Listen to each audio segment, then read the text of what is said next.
I met my wife, who is Nisi. She was from up here, and that sort of changed my life a little bit.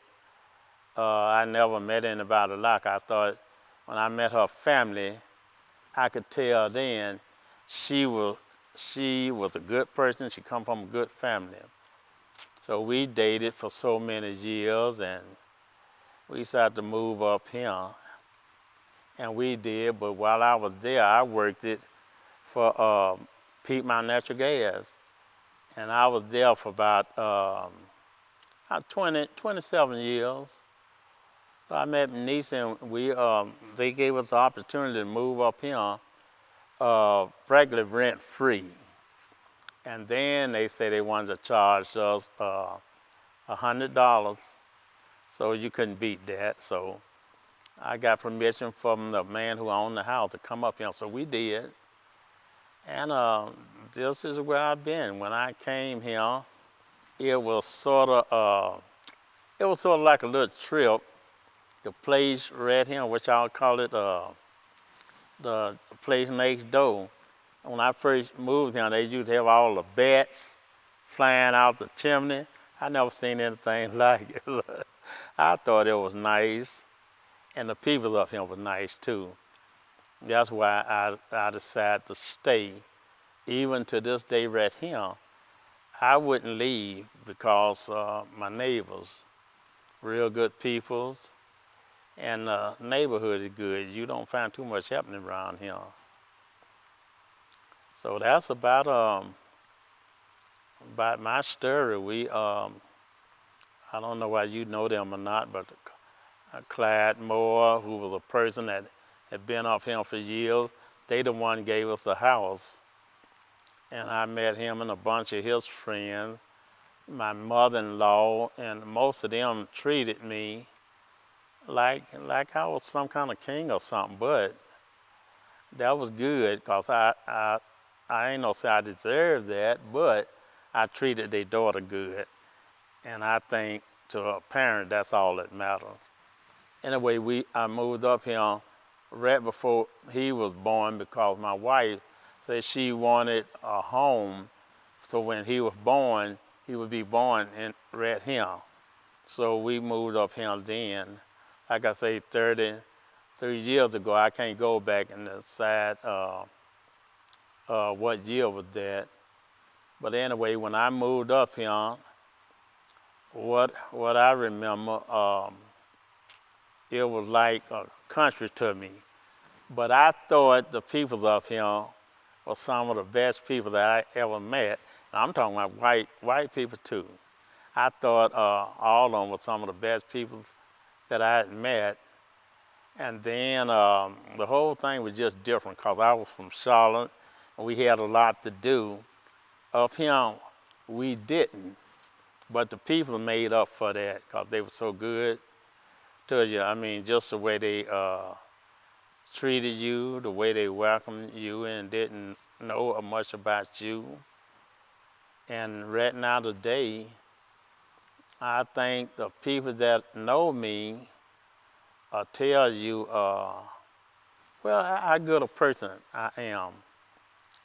And that's something that make me feel good. But Huntersville, to me, it just turned out to be what I wanted to be. When I came up here, I don't know if I should put all this on there or not, but we had a little liquor house down the street, and that used to be our little club thing. We used to go there. A lot of people from Charlotte used to come up here to that. And then we had another little place right down the street here, back down in the woods.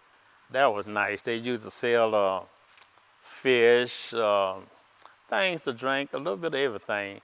And that gave us somewhere to go. And then they started building all of this. I remember one time I went to a meeting, and they had shut the gym down then. And I remember telling them about they were looking for the guys to stay out of trouble, but they had shut the gym down where they wouldn't have nowhere else to go. And then I told them about the basketball court. they had tore that up too. They didn't have nothing to do. So I said, you looking for them to stay out of trouble, but yet and still you don't want to give them nothing. So later on, they built the restroom out there, because I say the guys, they shut this down so they didn't have nowhere to come to use the restroom. So later on, they built the restroom out there. They put the goals back up. They put a lot more things up, but I think all that was in the making. I probably just hit it on the head, but I think it was in the making. How she interacted in the community here. Well, she stayed busy, I'll tell you that. But when we moved up here, niece's grandfather, he the one gave us the house. He was leaving. He told us we could have gone and just move in and keep it up. We end up staying there, and then we end up paying $100. And Beck Caldwell's mother was next door to us. And we just fell in love with each other. I feel like she was older, and anything she needed done to her house, I was there to help her. Anything I needed done, she was there for me, because she was sort of like, I hate to say this, but like a workaholic. And that was good in a way, because she kept her yard nice. I didn't. But then because of her, I started working on my yard and stuff. So then Betty and her sister, Pauline, started coming around, and we all introduced ourselves, and sometimes, we just work together. And right now, I've been going through some problems. But yet still, I told her I would help them out any way I could, if I could do it. But they called me, and then, like over here today, she told me she wanted me to do this, and I had no idea what it was. But anyway, she called me, because I think she had lost faith in me, because I got sick one time, and I didn't tell people how bad it was. But they thought I could do things I couldn't do, because I wasn't telling nobody. But then they gave me up for dead up here. And I didn't know that. I had a few people that they bring me food around here now. They came up, and the lady said she just came to check, see was I dead, was I dead. And that was it. The thing surprised me, but like I say, that's just something that I went through at the time. But I told them once I got better, I thought I could do it, just let me know. I would help, so that's it. Well, I think the peoples here, the older peoples, they work real hard. I mean, I think they done made a difference for what we got here today. So that's why I say I'm trying to get involved and get my kids involved. Because I used to come to a few meetings, whatnot, but older people there. And then they got me involved in it, which I wasn't ready. And I call myself going around trying to connect with the younger people. And it just wasn't nothing there. But the older people, they the ones got things to where it is today. I think they most of them done worked hard, and right now they still working hard. But they got a lot of pride. I give that to them. But my thing is to try to get the younger people, and I don't know how we gonna do that. But we still need to start working on them, because sooner or later the older people gonna be gone. It ain't not gonna be nothing here but the young people. But the thing is, right now, I hate about it. Most of the younger people's, most of the guys anyway, the younger guys getting married, and then they leaving Huntersville.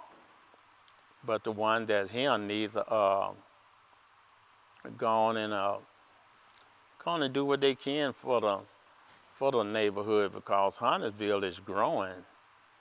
And to me, we gonna be left out if we don't step up. The people that when I first moved up here, to be honest with you, that's all I heard about.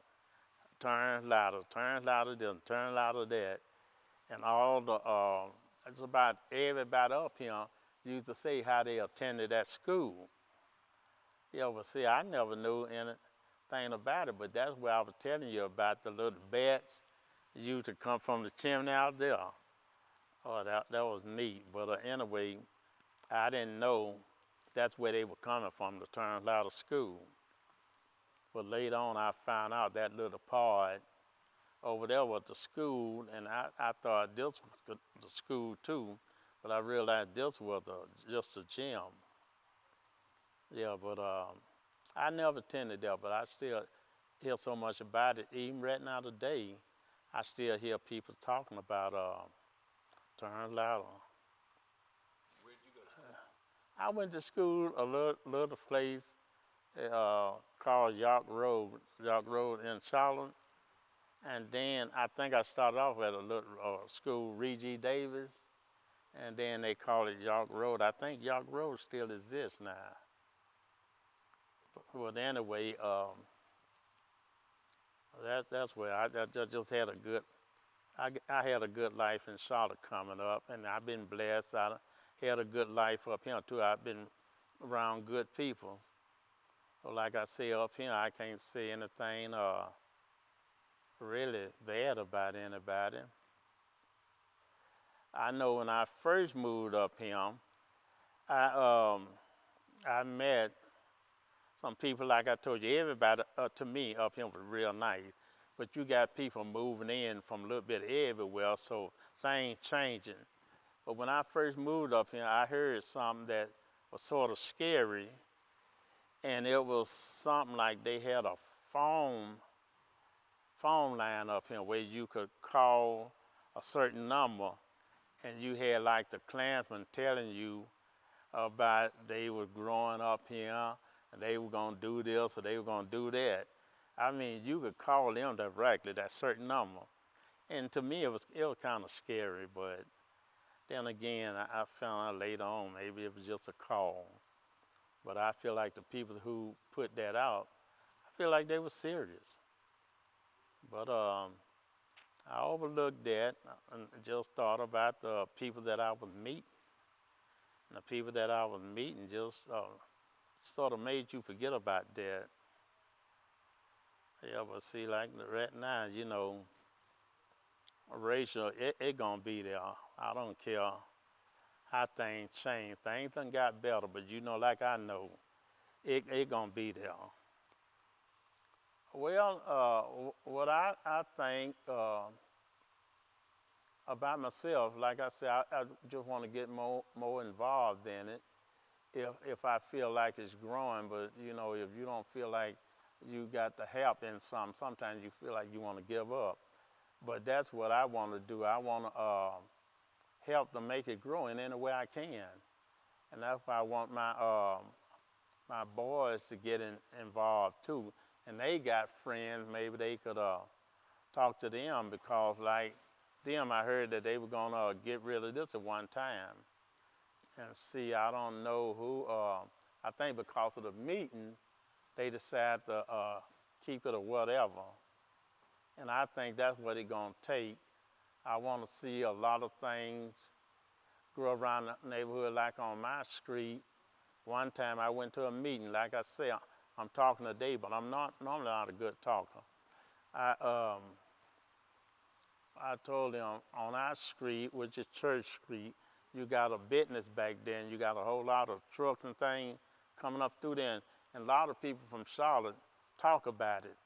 The street is small, and the people come up through there speeding. And I actually told them, I was doing good at the time. I actually told them, if y'all put some speed bumps up there, I'll pay for two of them.